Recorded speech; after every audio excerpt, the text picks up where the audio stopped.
Los ojos, espejo del alma, centro del origen de muchas emociones humanas, constituyen un maravilloso puente de interconexión entre el mundo interior y el universo exterior. El sentido de la vista nos permite observar la belleza de un atardecer, el color de una flor, el azul del mar.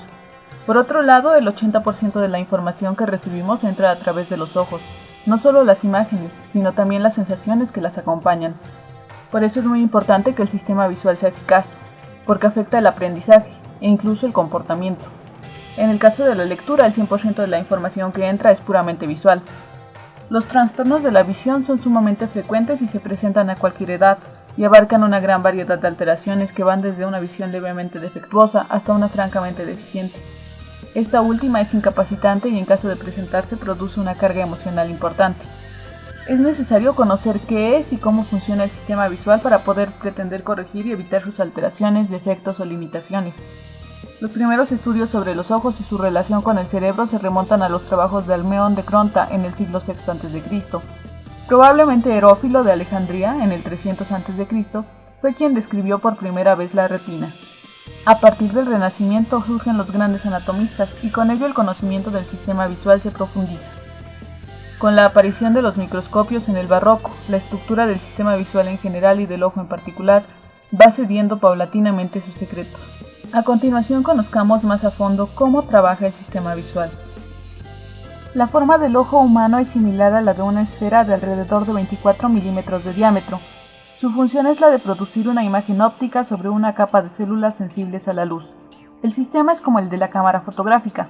Un sistema de lentes transparentes produce una imagen inversa sobre una película, la retina.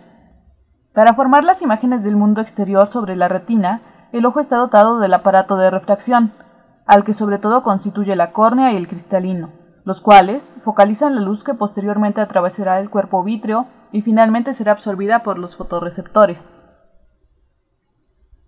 Existe una región de la retina, la fóvea, en la cual los cuerpos celulares de las neuronas de las capas superpuestas sobre los receptores se desplazan hacia afuera, lo que permite a los receptores recibir las imágenes visuales en la forma menos distorsionada. Esta disposición es más acentuada en el centro de la fóvea, en la llamada foveola. Por esta razón, el ser humano mueve los ojos en forma constante, de manera que las imágenes que despiertan su interés se dirijan a las fóveas. En la retina nos encontramos con varios tipos de células dispuestas en 3 capas. Del exterior al interior podemos distinguir las células fotorreceptoras, las bipolares y las ganglionares. Cabe precisar que en la capa intermedia se hallan también las células horizontales y las amacrinas, que conectan los fotorreceptores con las bipolares y las bipolares con las ganglionares, respectivamente. Los fotorreceptores, que no son sino neuronas modificadas, pueden ser de 2 tipos: los conos, que son células con campos receptores más bien pequeños, que se hallan concentrados fundamentalmente en la zona central de la retina, la fóvea y la parafóvea, y son responsables de la visión de alta resolución espacial, de la visión diurna y de la de color. Por otro lado tenemos los bastones, que son células con campos receptores mayores, ausentes en la fóvea, pero más abundantes que los conos en la periferia de la retina, y que, insensibles al color, se encargan de la visión periférica y crepuscular de baja resolución. Las neuronas de salida de la retina son las células ganglionares, cuyos axones forman el nervio óptico, por medio del cual alcanzan el cuerpo geniculado lateral, el colículo superior y otros núcleos del tronco del encéfalo. A diferencia de los fotorreceptores, que responden a la luz con cambios graduales del propio potencial de membrana, las células ganglionares transmiten la información bajo la forma de descargas de potenciales de acción. Las señales de los fotorreceptores se transmiten a las células ganglionares a través de 3 tipos de interneuronas: las células bipolares, las células horizontales y las células amácrinas. Estas células suman también la señal provenientes de diversos fotorreceptores. Mientras la información visual se transfiere por los fotorreceptores a las células ganglionares, también se separa en 2 vías paralelas, llamadas respectivamente vía centro-on y vía centro-off. Las células ganglionares centro-on se excitan cuando la luz estimula el centro de sus campos receptivos y se inhibe cuando se estimula la periferia. Las células ganglionares centro-off presentan respuestas opuestas. Estas transformaciones en la información visual permiten que los centros pongan en evidencia pequeñas diferencias y rápidas variaciones de luminosidad. Además de la calidad centro-on y centro-off, las células ganglionares de la retina se distinguen por lo que se refiere a otras características anatomofuncionales, en células X, Y y W. Las células X tienen cuerpos celulares de pequeñas dimensiones y pequeños campos dendríticos. Pequeños son también los campos receptivos de lenta velocidad de conducción de sus axones. Estas células se consideran el origen de un sistema encargado de la alta resolución de los detalles. Las células Y tienen cuerpos celulares más grandes y amplias arborizaciones dendríticas, con axones de rápida velocidad de conducción. Estas neuronas, que responden solo a los estímulos de grandes dimensiones y que se mueven a altas velocidades, se consideran los elementos de origen del sistema dedicado al análisis del movimiento de los objetos. Las células W tienen características intermedias entre las anteriores, pequeño cuerpo y extensa arborización, pero su presencia, demostrada en el gato, no ha sido confirmada en los primates. El flujo de la información parcialmente elaborada por la retina es escoltada al centro nervioso superior. A nivel del quiasma óptico, las fibras provenientes de las semirretinas nasales cruzan la línea media, mientras que las provenientes de las semirretinas temporales permanecen en el mismo lado. De este modo se obtiene un cruce funcional de la información visual. Las formas que provienen de la izquierda del cuerpo se van a la mitad derecha. Tras pasar por el quisma óptico, al conjunto de axones de las células ganglionares se le pasa a llamar tracto óptico. La información visual que viaja por dicha ruta puede seguir su itinerario por dos grandes vías del sistema visual, la vía tectopulvinar y la geniculoestriada, y esta última es el trayecto elegido por cerca del 90% de las fibras procedentes de la retina. La vía geniculoestriada hace que las fibras continúen por el tracto óptico hasta llegar al núcleo geniculado lateral. Los campos receptivos de las neuronas del núcleo geniculado son muy similares a los de las células ganglionares de la retina, razón por la cual se le había considerado como un simple núcleo de retransmisión de la vía retinoestriada. Sin embargo, su función parece estar relacionada con el análisis del contraste de algún tipo de selección cuidadosa de estímulos visuales, es decir, que contribuye a regular la importancia del flujo de información hacia la corteza estriada. La mayoría de las fibras provenientes de las neuronas del cuerpo geniculado lateral termina en la corteza estriada, que es la primera de las regiones en las que se puede dividir la corteza visual. La corteza estriada recibe su nombre por la estría de Gennari que se encuentra en esta área, también conocida como B1 o área 17 del mapa de Brodmann. Recibe las vías aferentes procedentes del núcleo geniculado lateral del tálamo y se proyecta a todas las regiones occipitales, B2, B3, B4 y B5. B1 es el primer nivel del procesamiento en la jerarquía, por lo que la visión comienza en la corteza primaria, cuya función es la de separar el procesamiento para el color, la forma y el movimiento, para que las áreas siguientes detecten dichas características y se tenga la percepción. Los pacientes con lesiones en el área B1 actúan como si estuviesen ciegas, aunque mediante pruebas especiales se puede demostrar que conservan algunos aspectos de la visión como el movimiento o identificar bultos mediante el núcleo geniculado lateral. La lesión en el área B1 produce una ceguera cortical. La ceguera cortical se refiere a la incapacidad de decir qué cosas se está viendo aunque se tenga conciencia de que algo está presente y pueda localizarse en el espacio. Las lesiones que se circunscriben a las áreas visuales primarias producen una región ciega en el campo visual. Las capacidades visuales preservadas, tras la lesión bilateral del córtex visual primario, son atribuibles a la población de células retinianas que se proyectan a través de las estructuras subcorticales implicadas en la visión. En algunos casos de ceguera cortical se produce una desconexión respecto a la conciencia, produciéndose el denominado síndrome de Anton, que generalmente es acompañado por alucinaciones visuales diversas. B2 es el segundo nivel después de B1 y también se proyecta a todas las otras regiones occipitales, B3, B4 y B5. Se corresponde con el área 18 de Brodmann. Las áreas B1 y B2 trabajan como apartados de correo en los cuales se reúnen diferentes tipos de información visual y de allí se envían a las áreas visuales más especializadas, B3, B4 y B5. El área B2, al igual que el área B1, es un área funcionalmente heterogénea, cuya función consiste también en separar el procesamiento para el color, la forma y el movimiento. El área B3 está vinculada con la forma dinámica, es decir, forma de los objetos en movimiento, encontrándose ubicada dentro de la región del área 19 de Brodmann, en la zona más próxima al parietal. Las conexiones B1 y B2 hacia B3 dan lugar a la corriente dorsal o vía dorsal.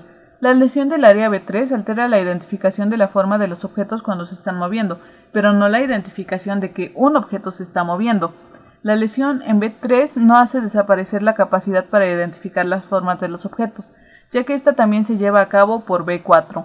Para eliminar la percepción de la forma se necesita una lesión importante tanto en B3 como en B4. Aunque B4 está considerada como el área encargada del color, algunas células responden tanto al color como a la forma.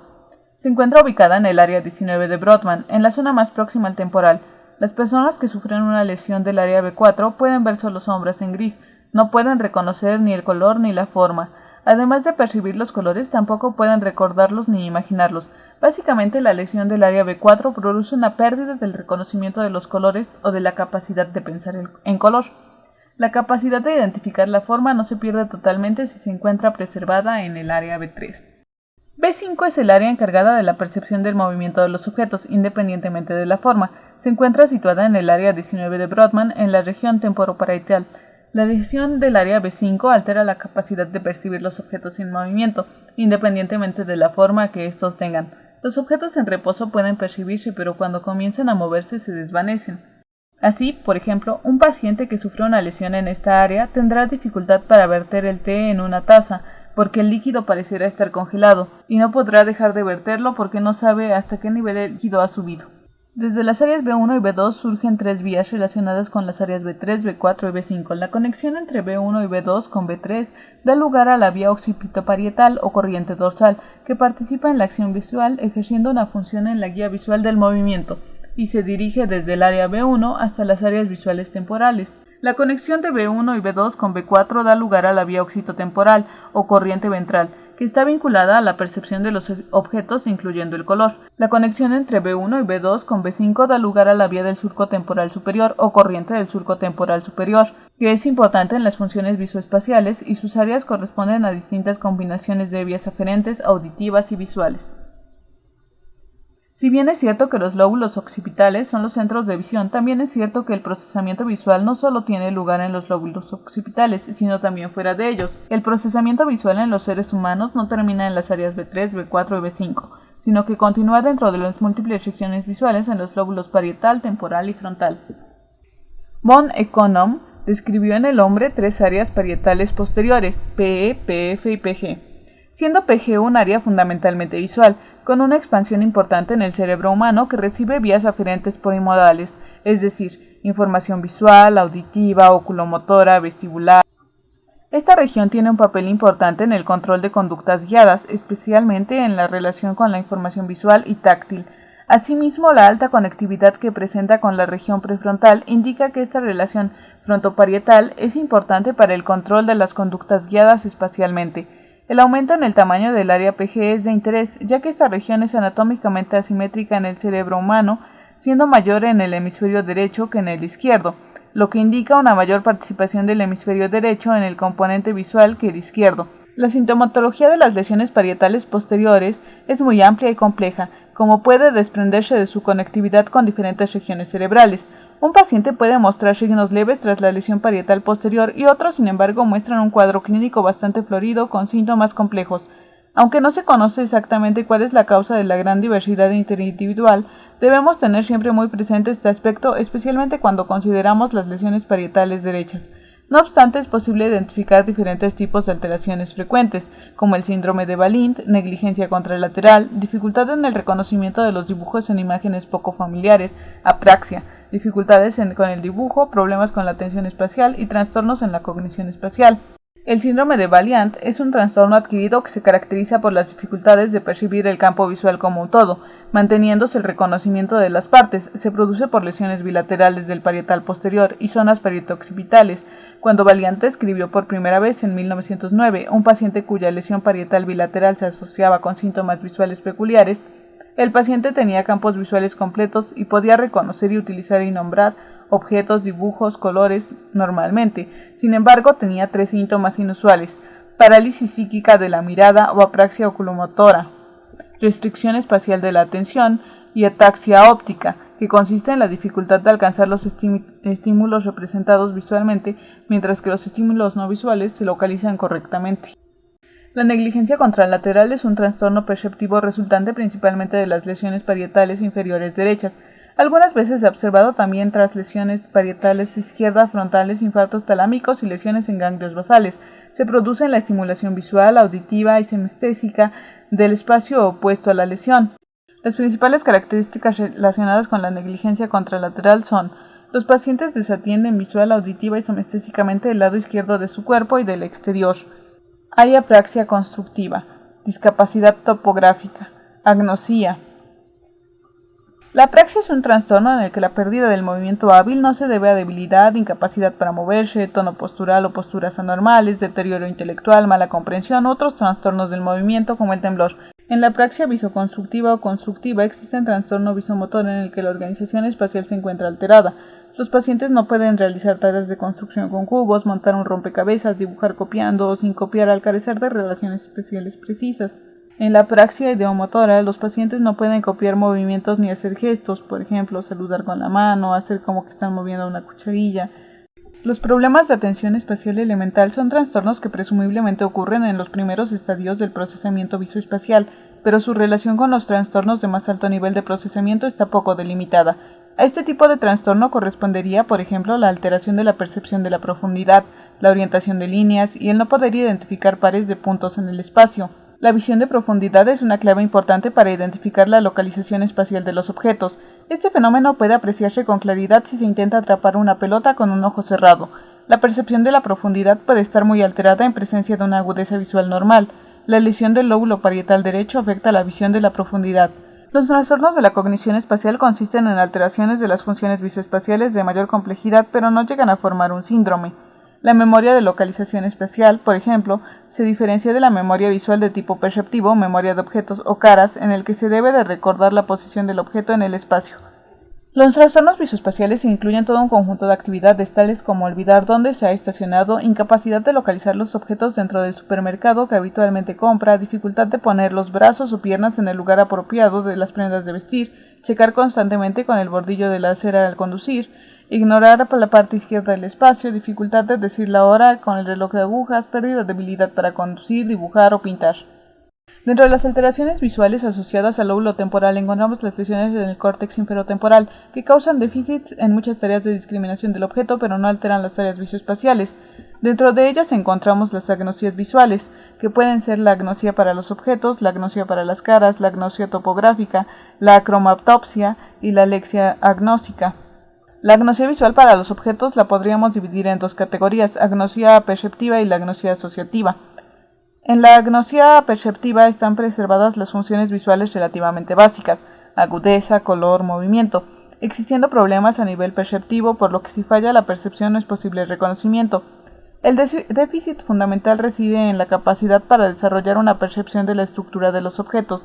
No se puede distinguir las figuras geométricas, ni caras tampoco, ni objetos. La agnosia perceptiva no es el resultado de una lesión limitada, sino que habitualmente sigue el daño bilateral macroscópico de las partes laterales de los lóbulos occipitales, que incluyen las regiones que envían vías aferentes a la corriente ventral. Estas lesiones se asocian comúnmente por la intoxicación con monóxido de carbono, que parece producir muerte neuronal en las áreas situadas en las zonas de diferentes sistemas arteriales. En la agnosia asociativa, además de encontrarse preservadas las funciones visuales relativamente básicas, se encuentran también preservadas la percepción.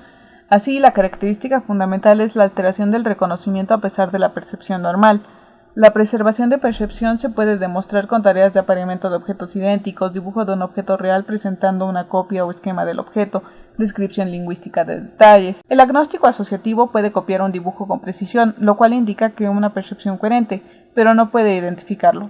Por lo tanto, la agnosia asociativa se concibe como situada en el nivel cognitivo superior del procesamiento, asociada con la información almacenada acerca de los objetos, es decir, con la memoria. Es como una desconexión entre los sistemas visuales y límbico. La prosopagnosia se refiere a la dificultad o alteración para reconocer las caras de las personas previamente conocidas. Los pacientes con este padecimiento no pueden reconocer ningún rostro que previamente conocían, incluido su propio rostro cuando lo ven en el espejo o en fotografías.